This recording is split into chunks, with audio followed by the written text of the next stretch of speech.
Tonight's episode is brought to you by survivalfeeling.com, our supporters on Patreon, and you, our listeners.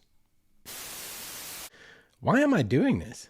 I'm doing nothing but waiting to see a post from someone I barely know about something I probably don't care about.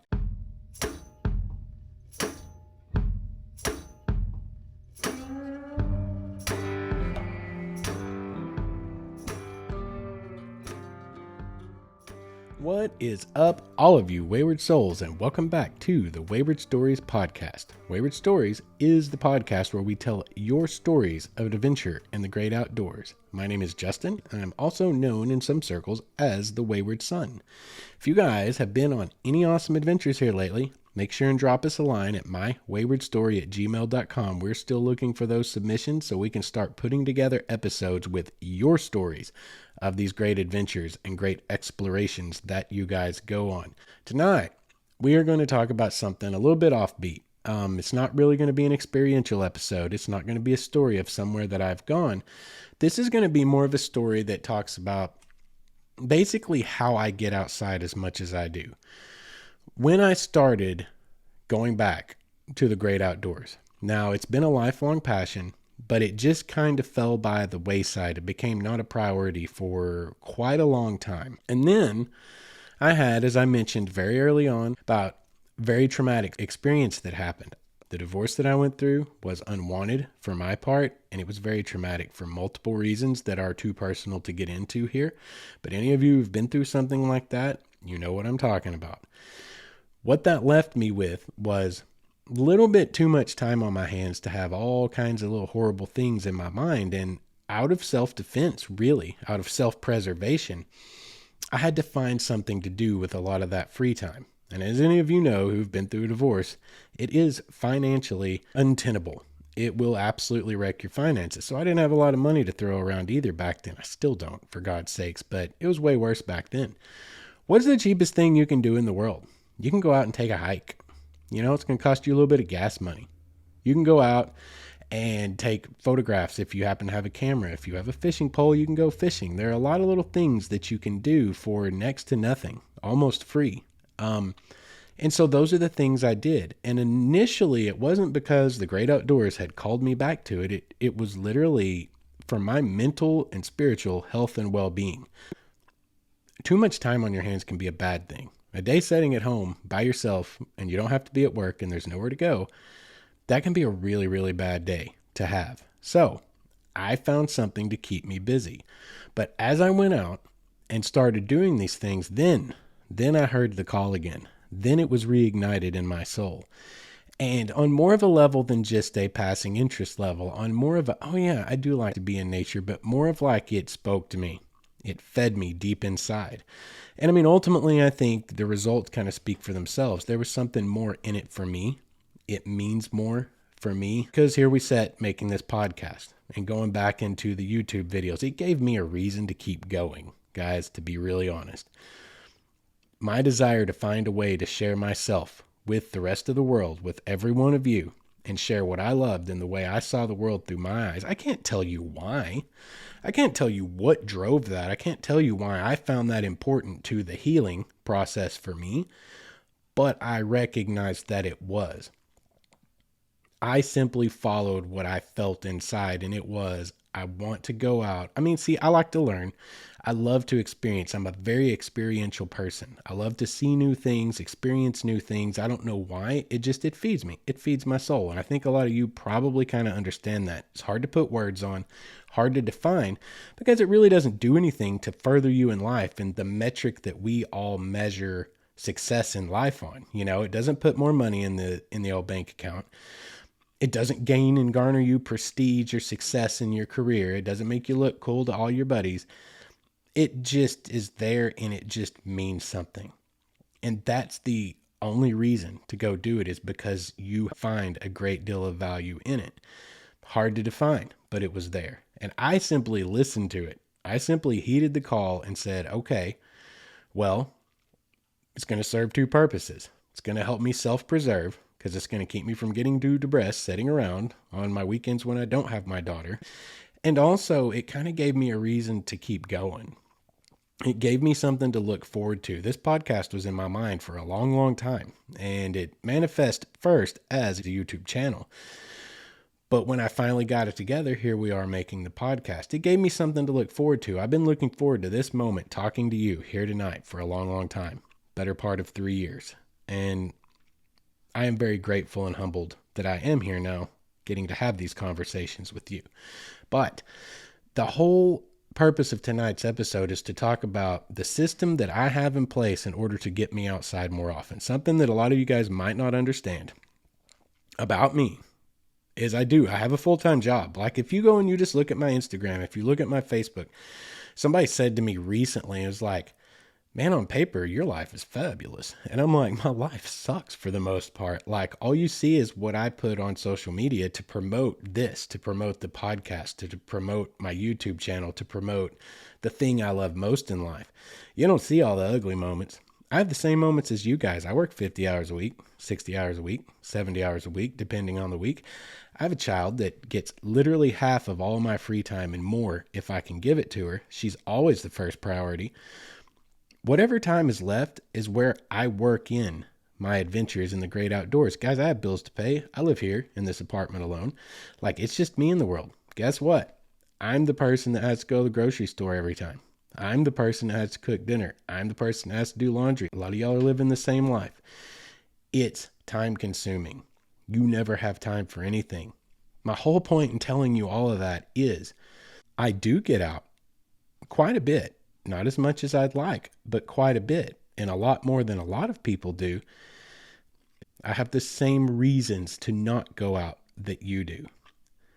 How do I do it? It's because I gave forethought and some effort up front and created a system that will allow me to basically go out at the drop of a hat. I live a semi-nomadic lifestyle, kind of like a hunter-gatherer. I come home when it's time to be at home. I stay away whenever I have the chance to be away. I'm just not out gathering fruits and nuts and berries. I'm gathering photographs and memories and stories to bring back to tell to all of you. You know, I mentioned that this podcast was a dream for 3 years. Why was it a dream? It's not because I think I have anything that's all that important to tell or anything that means that much to anyone. What I want is it to be an example of you can go through some really horrid crap in life. You can have all the excuses and all the reasons in the world to not follow your dreams, to not follow your passions, to not listen to your heart, and to not chase the things that you truly care about in this world. And you can overcome all of that. You can still chase finding yourself.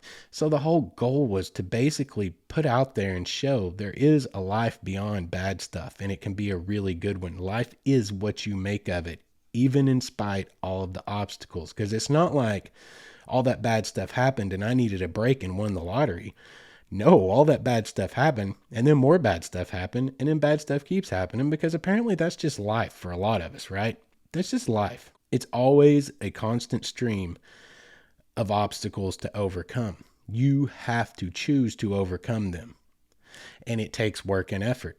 And that's what I've always wanted this to come down to, is to show you guys and hopefully inspire some people and give you some hope and give you something to think about. I can do this. I can go out and chase the things that I love. I can follow my passions in spite of everything that's come against me. And maybe I haven't been transparent enough about that in this podcast.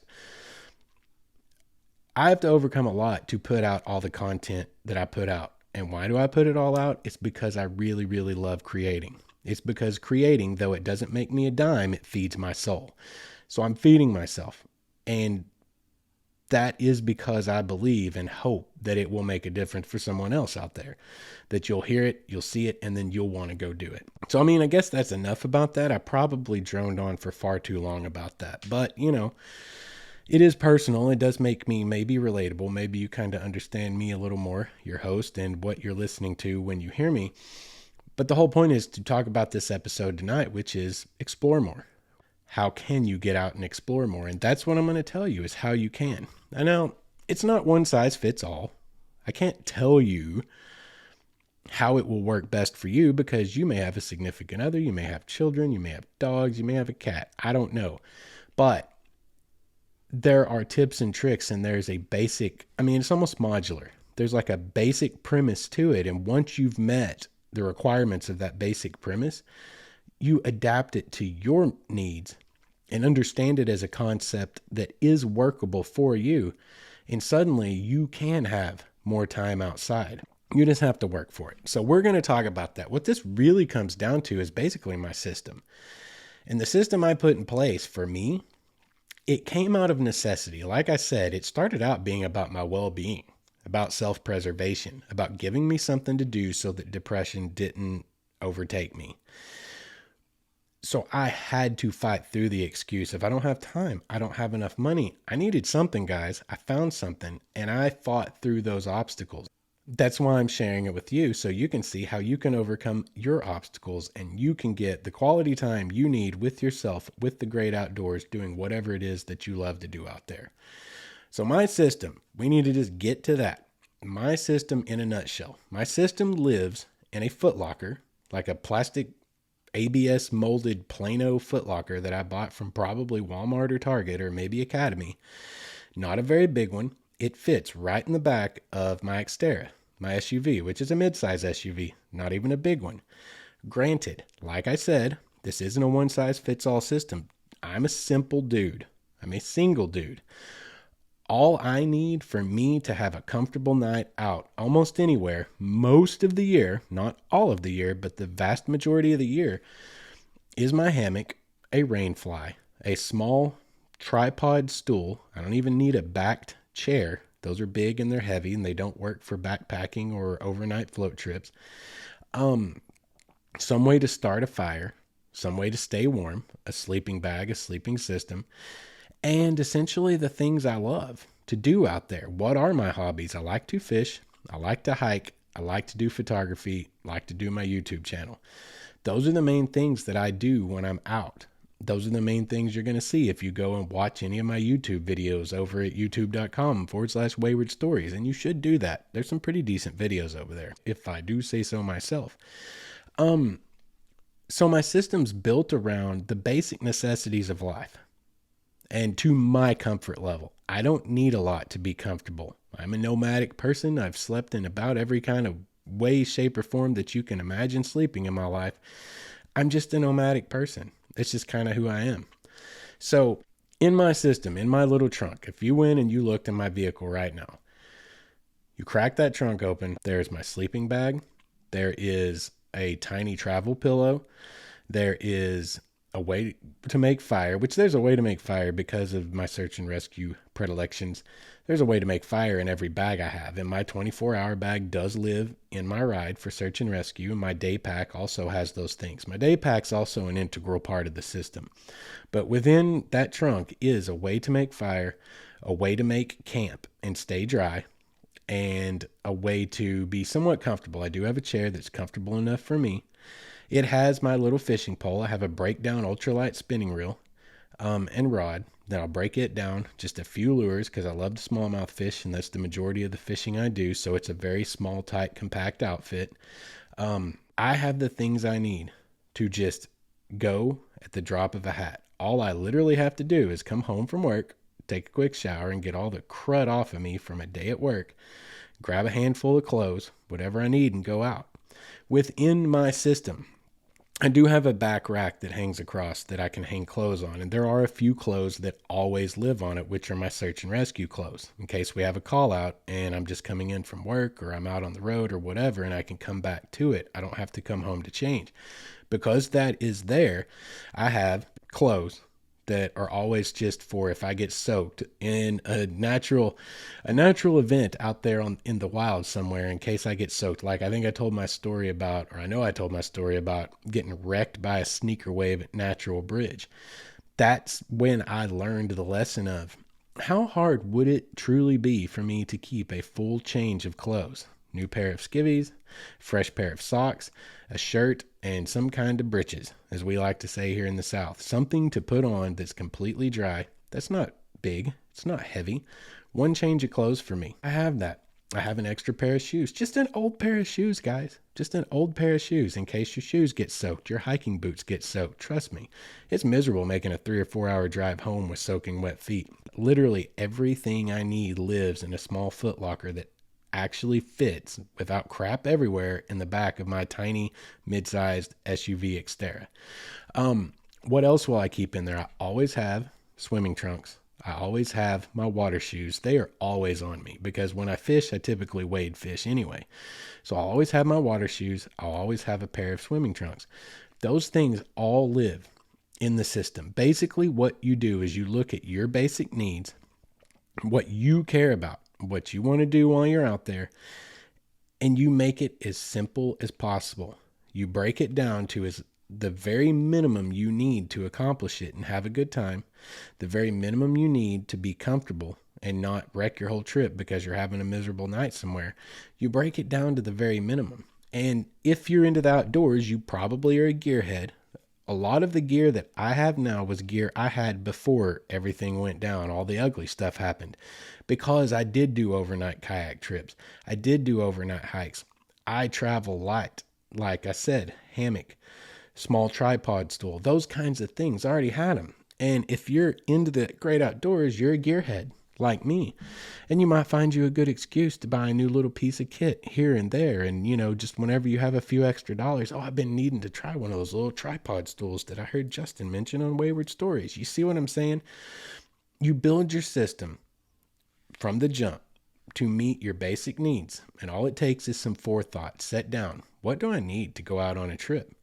You don't do this every time you go on a trip. You do it once, guys. And there's a way to break it all down so you don't end up caught in between, where you left stuff where you shouldn't leave stuff, and et cetera, et cetera. When you get done at the end of a trip, you bring it all back in. You bring it all together. Everything goes back to where it lives before you drive home for the day. And the laundry you need to do, if it includes the clothes that live in the back of your vehicle that are going to go with you, you bring them in, you wash them with the rest of the laundry. And when it all comes out and it's all nice and dry, you take those specific clothes and you put them on a pile right on the counter or right in the front door where it's going to get in your way and annoy you, so that you immediately take it back to your vehicle the next time you go get in it. You crack the back hatch, you throw it into your footlocker, and you're done with it. And everything you need is always there, available and ready to go in your vehicle for an adventure at the drop of a hat. It's that simple. And for a lot of you guys out there listening, you probably have a similar system. Okay, so understand that I'm not telling you how to do it. I know that some of you are already doing this. This is to give the idea to people who, for example, I've heard over time, multiple times, I wish I could get out more often like you. I wish I had the time to get out like you do. I wish I had your carefree spirit. All of those things are inaccurate. I don't have time like you don't. I have just as little as you do. And I definitely don't have a carefree spirit. I carry the weight of the damn world on my shoulders. Like, life's tough, y'all. Life's tough for all of us. We all have things that we're dealing with in life. What I do have is a free spirit. It's not carefree, it's simply free. And that's what drove me to build a system that could help me to get out more, that could help me maximize my time outside, so that, like I said, when I get off work, I don't have to come home and I don't have to hunt for everything. I don't have to load up the entire vehicle. It's all ready to go. I just have to change clothes. And guys, it can take a little work. It can take a little forethought to get to that point. I'm not going to lie to you. That's an absolute fact. But you do it once. You lay the foundation. You lay the groundwork. That's all there is to it. You sit down once, you go over all your needs, then you take an hour or two one day and you build your kit. You build your little footlocker. It could be a tote. It could be a footlocker. It could be any number of things. Like I said, it's not one size fits all. It's got to fit your needs and your family size and whatever it is that you intend to do out there. But you just do it once. You get the system in place and you get everything living where it needs to live for this to happen. And then it's on, guys. Like, the benefits to doing this for me have been enormous. I gotta say, early on, it very well may have saved my life, along with a handful of podcasts that I stumbled into when I discovered podcasts. You can't drive around 13, 14 hours a day in a car after some kind of traumatic event like that. Music's not on the plate anymore, because all music is about love and life and all the kinds of things that, like, just trust me, it ain't going to be for you. If you've never been through it, you'll find out. And I hope that you never have to. But music pretty much goes off the table for a while, at least for a lot of us. And I found podcasts, things that could entertain my brain while I was out there doing my 13 hours a day for Big Purple, right?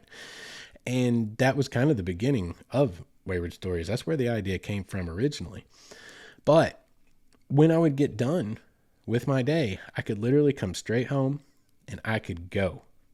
I could get out and keep me from falling into a deep depression, sitting here at home in the house with nothing to do and feeling like I had no kind of purpose in life. It gave me some purpose. It gave me a reason to do it. And like I said, it helped me overcome all of those different obstacles and reasons and excuses that we all have. When we look at our life from a inside of it, looking out perspective, it's like, how in the world am I going to get outside? But if you step back and try to step out for a second, and which this is what I'm trying to do for you, is give you outside looking in on me so that you can say as a template, well, he managed to do it. And I can see the template and the concept behind what he's telling me here tonight. Maybe I can do that. I'm trying to give you that step back perspective, that 10,000 foot view on it. If you can step out of your own life for just a second and take a look at it and go, where do I waste all of my time? Guys, one thing you're going to find out is you waste a lot of your time doom scrolling. You waste a lot of your time on Facebook and Instagram. And I'm not, like, guys, I'm preaching to the choir here. I'm speaking as a hypocrite. Okay. I cut that stuff out of my life 3.5 years ago, including news. I hate the news and the news cycle. I, to this day, catch myself doom scrolling. Like, guys, there's something going on psychologically that's not been fully yet understood, studied, or realized. But I promise you, when you ever catch yourself doing that doom scroll thing, just waiting for something new to pop up, stop. Just do this for me. Stop for 1 second and ask yourself, what answer to what question am I going to get by a new story on my news feed? What purpose in my life does it serve when that finally get an update that has new pictures on my Instagram feed? It's kind of a little bit of a shocking revelation, and I have to do it to myself relatively often. Like, why am I doing this? This is literally wasting my time. I'm doing nothing but waiting to see a post from someone I barely know about something I probably don't care about, but I still feel like this weird inherent need. Guys, this is something a lot of y'all don't realize. The whole idea, do you know why our news feeds and our pages play out the way they do? It's because our brain becomes addicted to that pull down and let it roll. Ever heard of a slot machine? Have you ever looked into that? Guys, that's not like an anecdotal thing that the Wayward Son noticed. No, that's actually why purposefully our news feeds are laid out the way they are, because our brains become addicted. It is a dopamine thing, more so than just that, oh, someone else liked my picture and we get that little dopamine kick. Like, if you don't understand the dopamine connection to this whole thing, just Google that, guys. That's studied, proven. It's a real thing. Other than just that, the whole idea of gambling, the whole idea of the slot machine, there is something it activates in our brains and we become addicted to that. And that's why our feeds are set up in a scroll manner. And that's what doom scrolling really is you're basically putting in all your dollars to the slot machine and watching it take all your money, and you're waiting for a jackpot. But the problem is with social media, there's not really ever an opportunity for a jackpot. What are you going to ever see there that's really worth the payoff of all the time you waste burning your brain on it? Again, I'm a hypocrite. I'm speaking from experience here, but it's something you should be cognitive of. But when you take a step out of your life and you look at, where do I waste all my time? Yeah, you're busy. Yeah, you got kids. Yeah, you got soccer. Yeah, you got dance. Yeah, you got ballet. You have all of these things. You abso-freaking-lutely do. But I don't think you realize how much unnecessary time you waste and how much you actually do have if you cut out some of the crap that's really, really unnecessary and non-edifying to your soul and to your life. We get it in our brains. A lot of the things we do to waste time, we get it in our mind that that's actually just a part of our day. and that's a part of the life that we live, and that's a part of what takes our time. But some of that stuff's optional. You don't have to do it. You just have to kind of catch yourself doing it and realize, hey, I don't have to do this. I could be doing something else with my time. And then it's merely an issue at that point of reprioritizing how you want to spend your life, what you want to do with your free time, and if you really, really want to get out, if you really, really want to chase your dream or your passion or your desire. It's almost time for us to take a break so we can hear a word from our sponsor, but hold that thought because we're going to come right back to that reprioritization idea. That's tough to say, y'all. We're going to come back to that idea and how you can build off of that into not just getting outside more often, but how it can kind of play into your life as well. But hold for 1 second. Let's catch this word from Survival Feeling, and I'll be right back. I want to take a second to tell you guys about tonight's sponsor, Survival Feeling. Survival Feeling is a hiking brand based in Greece, and they offer an assortment of gear that's aimed towards the goal of helping you better enjoy your time outside. And that is, of course, what we are all about here at Wayward Stories. I really like this company for a lot of reasons, but chief amongst them is that they were founded with giving back to the community in mind. They donate a portion of all proceeds to organizations like the Wildland Firefighters Foundation to help support those who work to keep us all safe while we're out there trying to find ourselves. We've partnered with them to bring you guys a unique coupon code that will save you Wayward Souls 15% off of your order. Go to survivalfeeling.com and use offer code Wayward Stories at checkout. I think you guys will like what they have to offer and what they're all about just as much as I do. Once again, that's survivalfeeling.com and use the offer code Wayward Stories.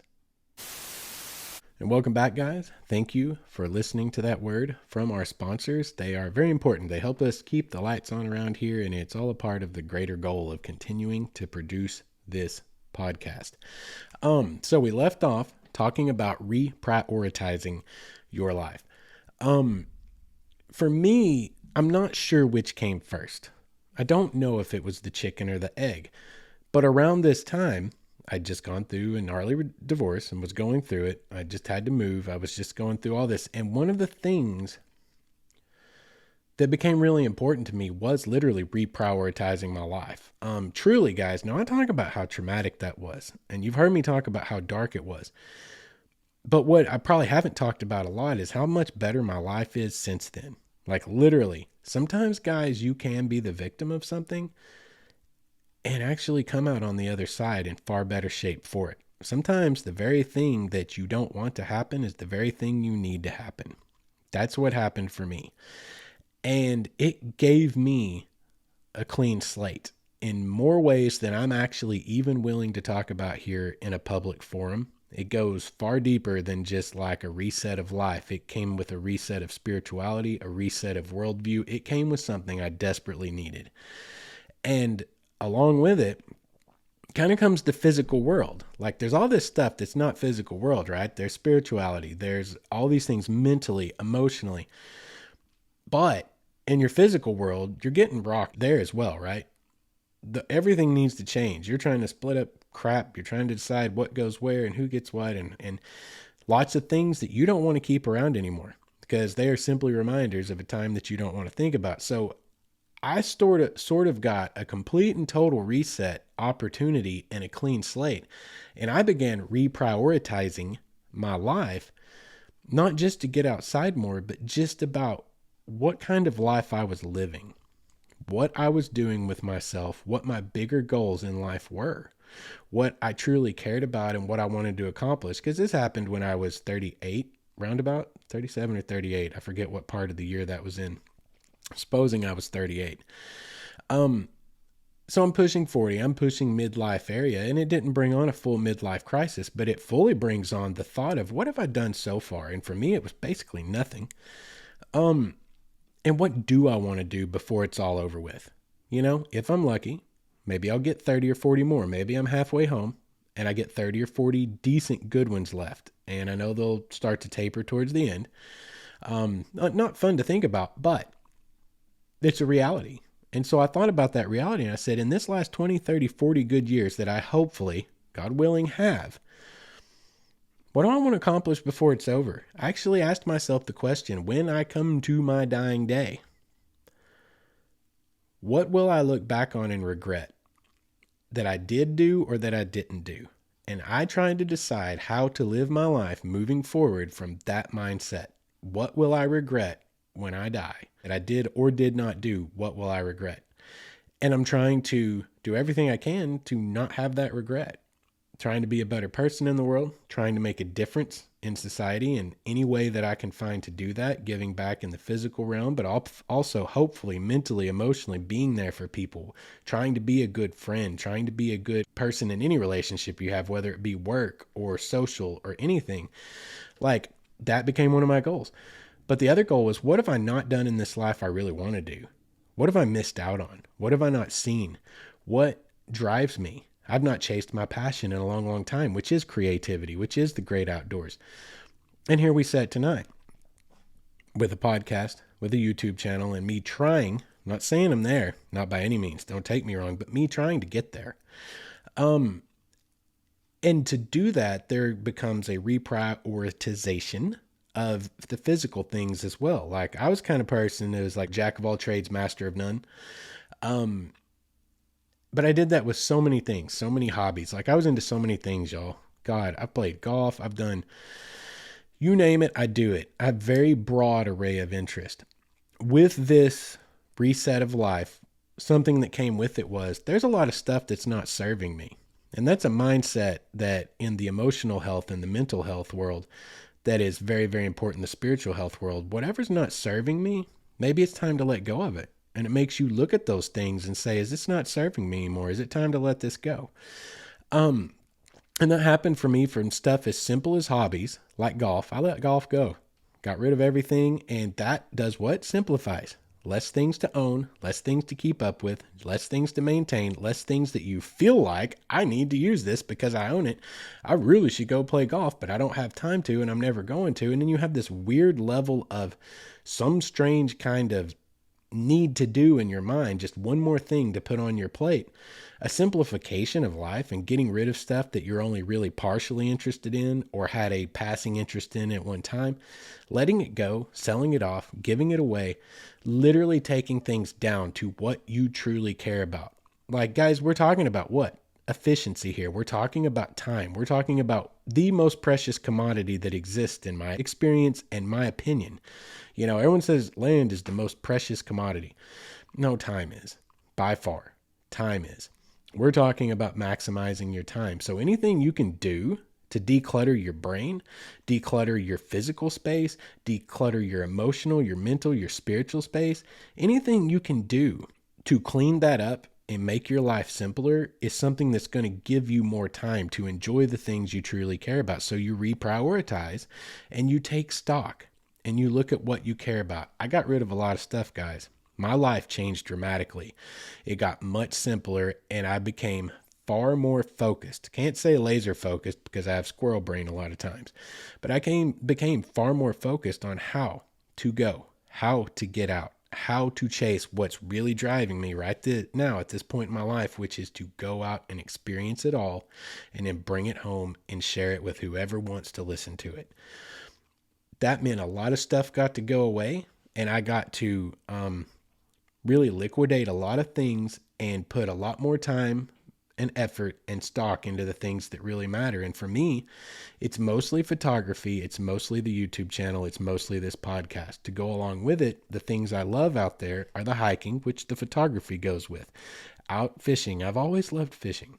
It's such a pointless pursuit, but it's one of those that has always been there through my whole life, and I love doing it.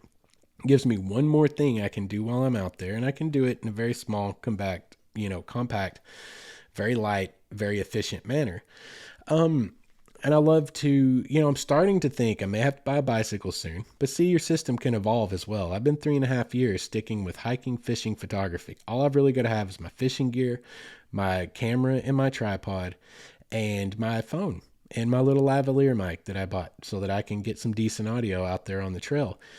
It's a very simple system. All I need is a place to sleep, a place to set, and the things I need to enjoy the great outdoors in the way that I love to enjoy the great outdoors. Get out there and go and explore. But you can evolve it. like I may seriously be considering buying a bicycle. I don't think I'm going to be a full-on mountain biker. Guys, I literally have issues with my knees and ankles. Everyone says that, but like only probably 70% of people actually have those issues. I legitimately have ankle and knee issues, weaknesses, and stretched and torn ligaments in some of my joints that there are certain things that I could get into out there that would most likely end up hurting really bad and do far more permanent damage. Right now, I can still walk. I want to stay ambulatory. Let's just put it that way. Probably won't get into mountain biking, not extreme mountain biking. It looks like a blast. I love watching some of those videos, but I know that I would probably hurt myself. Not an excuse, a legitimate concern of mine because of weaknesses in certain joints that you don't need them to fail. And if they fail, it could be catastrophic kind of thing. But getting a bicycle, I'm thinking real hard about getting a bicycle just because I've ridden around some of these state parks when I've stayed a weekend to go explore something somewhere and say stay at a state park and have all these paved roads, and like you can cover so much ground on a bicycle. You could even do it on certain trails, and they're not really extreme mountain bike trails. You can cover so much more ground than you can walking. That may become a part of my system soon. A kayak's been a part of my system for a long, long, long time, but a mountain bike may very well become a part of it. Guys, it can be anything for any of us. It can evolve as it goes, but you start simple. That's the whole key, is you start very, very simple. You start with your basic needs met and what it is you're going out to do. Like I said, my little day pack is my everyday hiking pack. It has a few little things in case I were to get lost out there. We've talked about it in multiple episodes. We've talked about it in multiple YouTube videos. But really all that lives in there is my camera. My tripod lives on it. I have a trauma pack on it to help anyone or help myself if something goes ugly out there. And a whole lot of room to put protein bars and water if I want to put those in there. But that pack, and basically daily medications, that is a part of my system. That's not going off trail, actually. A part of my system is that day pack. It goes with me everywhere except to like work. I don't carry it to work with me. I have a whole different backpack for that. But it goes everywhere, and it has like daily medications I might need to deal with this chronic sinus issue I've had for my whole life, and little things like that. Things to keep you from being miserable out there. When you go out, you need to take care of like your basic medical needs too, so that you can have a good time if you get a headache or whatever. But in that day pack, it's basically, as long as I have it, I've got photography. I've got photography and I've got my YouTube channel at my fingertips. I can make the videos. I can take the pictures. That's the one thing that drives most of everything else that I do. Long as I have that pack and I'm in my vehicle, I can go anywhere at any time at the drop of a hat. The only thing that really constrains that is how much time do I have to do it between getting off work and being at work, or my next responsibility that I have to take care of, and how much money I have to do it. That's all it really comes down to. The whole system's in place. My lodging is always taken care of. There's always somewhere to camp. Guys, let's talk about a couple of the other things here. Like when you start talking about this system and people talk about, oh, it's so expensive. It's so expensive. You can do a whole heck of a lot with a tank of gas. And if you're only doing it once a month or twice a month, like me, at best, it's twice a month. Most months, I'm lucky if it's once a month. I just stay consistent and I put it all over social media because I'm trying to promote my project here. Like I said earlier, people are like, God, your life looks fabulous on paper or whatever. I don't go as much as you think I do. But if you can only devote one weekend a month, what's one tank of gas to take you and your significant other or your family out for a really awesome weekend? What's a tank of gas cost? 30, 40, $50, and you probably won't even have to use all of it. We're going to talk about that part, where to go, a little bit more in a minute. But for right now, you're at 30 or 40, $50, and you're like, but food, guys, food doesn't count. Think about that for a minute. You don't count food you eat when you go out on an adventure as a part of like extra money that you're spending. Do you just starve over the weekend when you're at home? Do you not cook dinner? Do you not order food? Do you not eat when like you live at home? You're going to eat at home, guys. So why can't you eat on the road? You don't have to stop and eat out. You buy some hamburgers and you grill them over the grill at the state park, or you take your own little, like I have, a little folding grill that I can lay out on my campfire. I always carry a little bit of charcoal with me so I could throw it down in the fire pit. I charcoal burgers all the time like that. You don't have to do sandwiches. Guys, I eat the heck out of some turkey sandwiches and some chips out there on the road. Like, yeah, maybe if it's in your mind that an adventure requires adventure food and I have to go check out the awesome local restaurant. Yeah, you're going to have to take that into account, but you don't have to do it. It is optional. And I do some of that. I'm not telling you don't have to. Like, I've eaten at some awesome places. If I have enough money in the budget for it, I'll absolutely check out the local, whatever the best food is, But you don't have to count food, guys. You're going to eat at home. You're going to eat on the road. That is a insignificant amount of money, if any at all, that's going to be added to how expensive it's going to be for you to go out. You're really just looking at your gas, and you're looking at, if you're up for camping and you're of the camping mind. What are we? We're Wayward Stories. It's an outdoors podcast. It's not like I'm telling the whole world this. I'm telling people who like to camp. What's it going to cost you in a national forest, a national park service slot? $12 to $15 a night. If you just go out for one night, you're out a half a tank of gas and $12 for a camp spot, right? You're going to eat. That washes out. You're going to eat at home or on the road. So you don't even count food. You're out $40 or $50. Yeah, that can be, and trust me, I get it, guys, because basically after I pay all my bills every month, now hopefully that's going to change with this new job. It absolutely should, by all means. But up to this point, over the last 3.5 years, after I pay all my bills and meet all of my responsibilities every month, whatever's left is what I eat on for the month. And have eaten more than my share of ramen noodles than I care to even talk about in the last 3 years. Guys, I promise you, I know what it's like to live shoestring and by the seat of your pants. Trust me, I get it. Many months, I just went into debt on a credit card because I couldn't buy groceries. So I get it. Some months, there isn't $40 to do that trip. I get that. But if you have 40 or 50 extra dollars and you only do it once a month, guess what? You have utilized the system. You have gone out and you've fed your soul. Guys, self-care is a big deal. And I'm glad that we're talking about it more. I'm glad I've mentioned it already. I'm glad it's out there in the zeitgeist. And all the people who like to poo-poo on those kinds of ideas like emotional health, mental health, I'm glad that they have been relegated to the dustbin of history at this point. We're getting there. Guys, we're over the hump on that. Almost everyone's on board with this now and gets it. It's just those few little holdovers, and they're almost gone. Like, now we absolutely prioritize and value our mental health. Guys, self-care is actually a big, important deal. We do need to do things that feed our soul, or our soul will die. And if you're not feeding your soul, you will die 1,000 deaths. It sucks. You have to do things that you love. You have to do things that are good for you. You have to do things that feed you on a spiritual and a mental and emotional level. And that's what I'm talking about here. You have to prioritize your mental, emotional, spiritual health, the things you want to see, the things you want to do, the things you love out there. You need to go do them.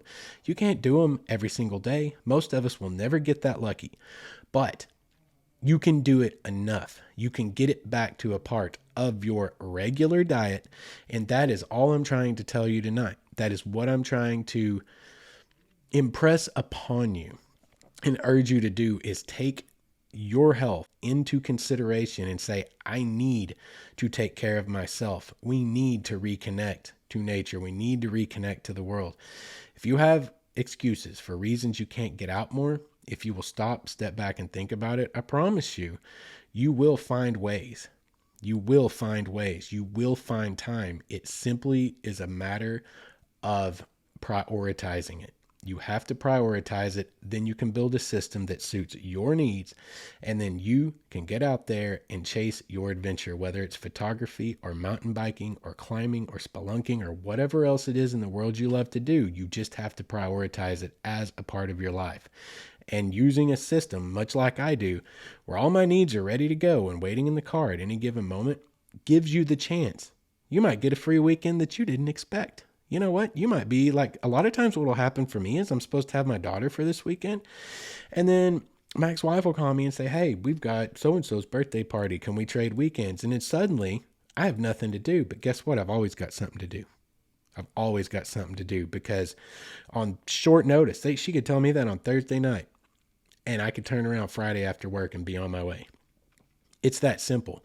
And that's what you're building your system to do, to be ready to go when the opportunities present themselves for you to get out and chase the things that you love in life. So, how do you know where to go? I mentioned that we were going to get there and we were going to talk about it, and we're going to talk about it now. I actually have my own little system about how to find places to go based on my particular hobbies.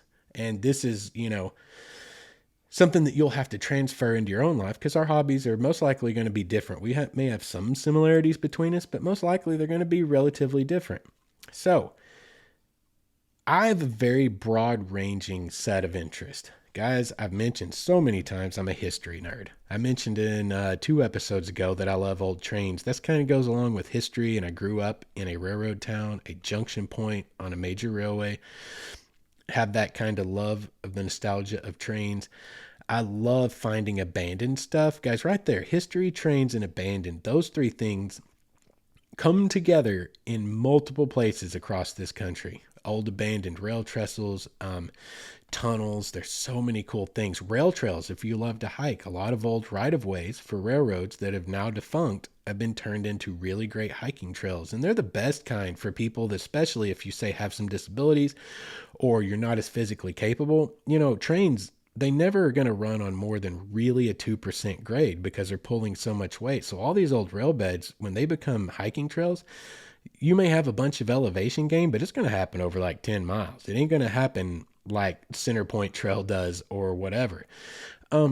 That's really great. But like if you're into history, things like I am, I love archaeology. I love anthropology. Guys, there are UNESCO World Heritage Sites all over this country. I've been to the Great Serpent Mound in Ohio. That was on a work trip on a day that I actually worked and had to make a 3.5-hour drive to get there. But because I was ready to go because of my system, I had enough time on a day where we got off unexpectedly early to make a trip that I'd always wanted to make. I'd always wanted to see the Great Serpent Mound.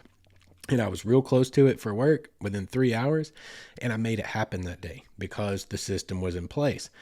Part of the system is making short and long lists of things you want to check out whenever you're in a new area, for whatever reason you might find yourself there, or just where you live. There are ways to ferret out and figure out what are all the different things I could do here. And you can make a list of, God, I really want to do these things. That's your short list.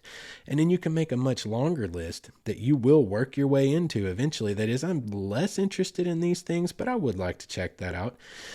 And it'll evolve in your mind, and those things will put themselves together, and you'll know what you want to do next. And it will come to you like that. I really need to go check that out. I really need to hike that trail. I really need to see that specific waterfall. That becomes the top of your list. And you look and you Google it. You Google map it. How long will it take me to drive there? When do I usually have the time windows where I could pull that off, et cetera, et cetera. And then you're already ready because of the system. You were prepped for when that time slot comes available to you to, at the drop of a hat, grab your hiking boots, which should probably live in your vehicle, and go. And you will go get to experience that thing that you want to experience. It's all a part of the system. So what is my system for finding these things? When I'm traveling, number one is travel brochures. They're everywhere. Every state you cross into has a welcome center with brochures for stuff across the entire state. If you have to stay in hotels like I often do for work, they always have brochure racks. Guys, those are worth going through.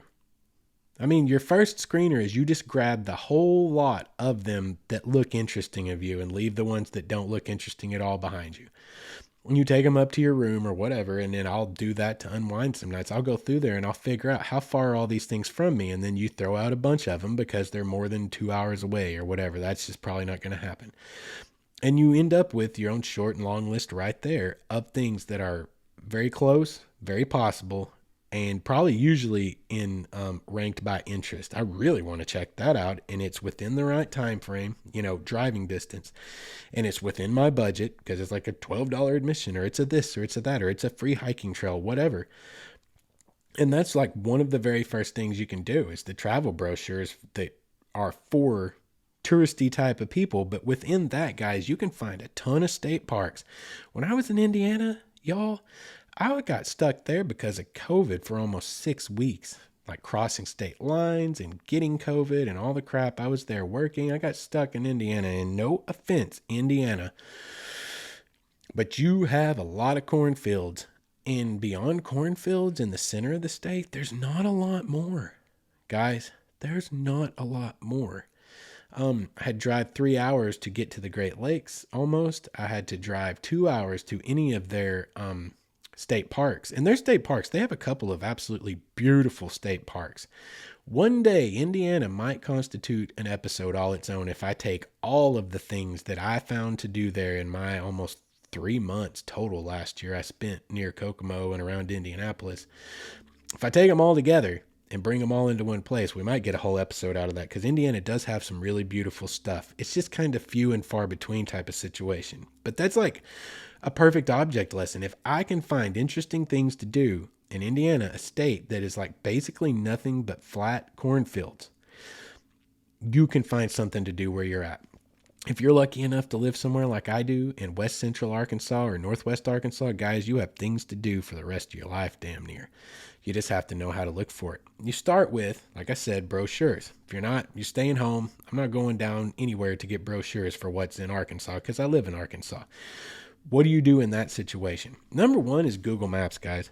Get on Google Maps. Make the map the size of the area you want to encompass. You can figure out, okay, well, that town is 2 hours from me. Make you a radius of an hour to an hour and a half drive, and then make another radius that goes out to like 3 hours. And that can be scalable to your, if I've got a whole weekend, I'm willing to drive 3 or 4 hours to see something really, really cool and stay a few days. Or on a day after work, and I have an early day at work, I would love to go somewhere that's within an hour and spend my time on a bayou fishing until it gets dark. You come up with your own system, personalized and tailored to your desires, what you care about, what you love. But you do that with Google Maps. That's a good place to start. You open up that big area and type in hiking trails. Search this area. And they will all kick back. And by the way, when you get good at this, you zoom in, new things will pop up. The map displays the biggest, most prominent things. Usually it's probably based on like an algorithm and like the most reviews for a site or the best reviews. But the further you scroll in to tighter to an area, the more things will pop up. If you Google map waterfalls over Northwest Arkansas, guys, by the time you get done zooming in, there are so many damn waterfalls to choose from to go and try to check out. And then you research them. What's the hike like? Use All Trails. I use All Trails all the time. Hey, that looks like a waterfall I want to see. It appears to be, according to Google Maps, on this such and such trail. And then you go to All Trails and you type in that trail and you can see the actual hike. How is it rated? What are other people's experiences? Know what you're going to get into. Is it within my skill level and my physical capability? You can do that with waterfalls on Google Maps. You can do it with, for me, historic sites, archaeological sites, anthropological sites. There are so many ways. Whatever your interest is, start with Google Maps, guys. Just start with Google Maps. And once you've gone through and you've looked through Google Maps, you can also just do a Google search in the actual browser for things that are of interest to you. Say, waterfalls in Arkansas. You'll probably find a page dedicated to waterfalls in Arkansas. If you want to do that in Missouri, it's going to be the same. In Nebraska, it's going to be the same. I bet there aren't a lot of waterfalls in Nebraska. Bet you anything. But my point is, anywhere you go, depending on what your interests are, you will come up with a list longer than you would have ever believed of more things than you could ever do to choose from within an hour to an hour and a half of you. Some of them are going to be very close right down the road. Some of them are going to have to work a little bit for. It's going to be a little bit longer drive. But every time you find yourself with time on your hands, if the system is in place and you can leave whenever you want to leave, you're ready to go right now. You get on the Google, you get on and check out your brochures. You go pick out your short list and your long list and you look through there. It doesn't take long, guys. There's a systematic approach to finding things that you want to do out there. That might seem pretty natural, like that makes sense. Well, of course, Justin, but you don't really realize until you get into a place and you try to find something and you feel like there isn't anything. Sometimes you have to work that little system pretty hard to ferret out something that's interest you enough to want to go do it. And that is how you go about doing it. That's how you pull out every little thing you can find to do, at least from information that's available to you on like the internet and the brochures and anything published material that's out there. But for me, an integral part of my system, one of the ways I found some of the coolest stuff I've ever come across is to simply budget into your time, if it's at all possible, the ability to just explore. I mentioned that in the Central Colorado episode. I love just exploring. Like if I've got a whole weekend to myself, or I've got, say, my week vacation for the year to myself, I'll have 4 or 5 day block or a 2 or 3 day block. And it's like, well, I know I'm going to go to this area and I know I want to do this one thing for sure. Anything else that happens, like let's leave it to the way the wind blows. Let's check it out. And then you go out, and when you're on the road, you keep your eyes open. Guys, I've seen things going down the road I couldn't stop and do, but didn't see ever on Google Maps, had no idea it was in the area, and made a mental note or a note on my phone and came back and researched it later. I found multiple things, some really cool things that I didn't even know existed in the world and did not come up as I worked the system to find things to do in the area. It was not something that was made apparent anywhere, simply because I was already out there and I saw it. Something I could go back and do later on a different day. So always keep your schedule open enough, if at all possible, and keep your eyes open for sure everywhere you go. If nothing else, you can take notes of, oh man, that sounds like a really neat little thing to go check out, or that looks really cool, or crap, that waterfall didn't even come up with Google Maps. A lot of times that'll happen. There'll be a sign on a road taking you somewhere to something specific, and it doesn't even show on Google Maps because no one's ever reviewed it or whatever. That's all part of the system. So kind of in summary, what I'm saying is, I know I got pretty personal tonight. I know I probably feel like I got off track, but really all of this stuff kind of goes together. To be really honest, it all kind of goes together. It's all part and parcel for me, coming from my perspective and my life experience for the last 3 years. But the whole gist of everything I want to tell you is, you can get outside more. You can go out and take the photographs. You can go out and fish the creeks and the rivers. You can go out and hike the trails and see the waterfalls that you want to see. It's simply a matter of taking stock of your life and how important that is to you, and your personal view of how important it is to your mental, emotional, spiritual health, how important it is for you to feed your soul, chasing the things you love and chasing your desires. It simply takes you stepping back and reprioritizing. And if you prioritize that needs to be a part of your life, then build your own system. You don't have to follow mine. Mine is just a bit of a template. And it's probably not even a good template for you. It's simply a look how someone else did it to kick off ideas and jumpstart your brain to think, how could I apply any of those concepts and principles to my situation? And you build out your system on the bare basics first. What do I need to be comfortable? What do I need to be fed? What do I need with me at all times in order to enjoy my outdoor pursuits? Whether it is your kayak or your mountain bike, things like that probably have to live in your storage shed somewhere. But anything you need just to go out and stay, your bare basics, make sure you have doubles of everything, your clothes and everything, your swimming trunks and all the things that you need. Guys, how expensive is a toothbrush, toothpaste, a little bit of camp soap to keep in a little baggie that always lives in your car? Not much, under $4 or $5, right? For all of it combined. Like, simply be mindful. If you want to get out, with getting out in mind, be mindful of the things you do. Put them into some kind of a kit that can live in your vehicle and is always ready to go. Hell, it could just live in your garage, guys. It could. If you don't have room in your vehicle, it could live in the garage. Just make sure it's all in one place. And so when that kit is present, I have need of nothing. Everything I need is in there. And build a system that's based off of that, tiered off of that, and escalates from that to the things that you love to do out there, whether it is, again, photography, hiking, fishing, camping, whatever it is. So all this episode was meant to be was trying to give you ideas about how to get outside more, how to explore more, how to go out there and start trying to find yourself, find your desires, get out there in the silence, in the quiet, in the stillness of nature, where we can connect to whatever is out there, whether it's nothing or everything, and be able to hear ourselves think and be able to feel ourselves feel, so that we can start to locate, what my heart really wants out of this life? And you can go out there and start chasing it.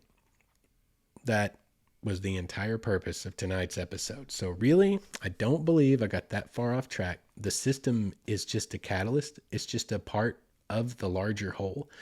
The larger idea is how can you reprioritize and get yourself out there? I came with this because I've heard so many times, I wish I could get out like you. I wish I was carefree like you. I wish I had the money to get out like you. Y'all, I have none of those things. I have none of those things. I'm just like you. I am just like you in so many ways. It's simply a matter of seeing them as obstacles to overcome, and you can overcome them, and you can prioritize what you want to do in life. And that was tonight's episode, to try to give you an idea how and hopefully inspire you to do it. I truly hope I covered everything I wanted to cover. I really sincerely appreciate you guys coming along for the ride. Once again, you have no idea how much I truly appreciate you. If you appreciate what you're hearing, please rate, review, and subscribe. That helps bump us up in rankings and helps us become visible to more people. Submit your story. I want to hear your story. mywaywardstory@gmail.com. Submit it so we can get it on the air and we can all share together and continue to build this platform. Go to the website. If you want to go to my YouTube channel, you can do it through the website. There you can also find our private groups, my Instagram, anything and everything that has to do with this project lives at waywardstories.com at the website. Again, I sincerely appreciate you guys. I got to get out of here because now I've rambled so much. I feel like everything I say is rambling.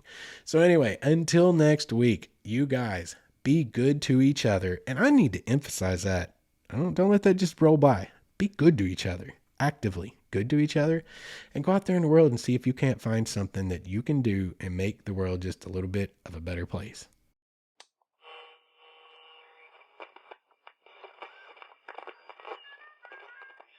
We here at Studio 119 would like to remind all of you out there listening, wherever you might be, that though the hill might be steep and the trail be rocky, the mountaintop awaits. Carry on.